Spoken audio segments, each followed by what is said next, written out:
За сайн залуусан над шиг царайлаг бүх хүмүүст энэ өдрийн мэндийг хүргэе. За ингээд царайлаг хүмүүстээ зориулсан би та бүхэнд дараах гитарын маш гоё хичээлүүдийг 1 минутын дотор зааж хүргэх гэж байгаа. За ингээд өнөөдрийн та бүхэнд хүргэх 1 минутын хичээл юу вэ гэхээр хүмүүс ингээд гитар дээр ямар зохиол хийхдээ ямар дуунууд дээр ямар зохиол хийх вэ гэж асуугаад байдаг. Тэгэхээр бүх төрлийн дуунууд дээр хийж ашиглаж болох нэгэн хамгийн хялбархан зохиолтыг та бүхэнд одоо зааж өгье. Энэ бол 4-4 хэмжээндээ тоглож болох хамгийн энгийн бас хамгийн амархан зохиолт байх болно.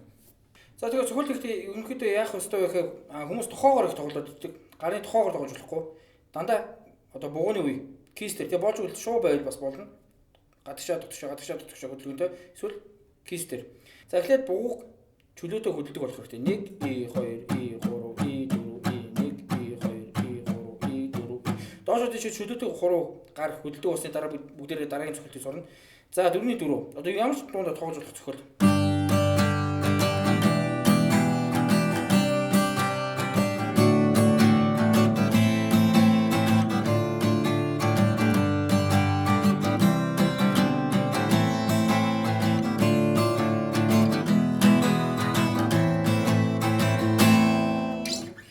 Цогцолт маань доошоо дээшээ доошоо дээшээ. За тоонд ороод тоглох юм бол 1 2 3 4 1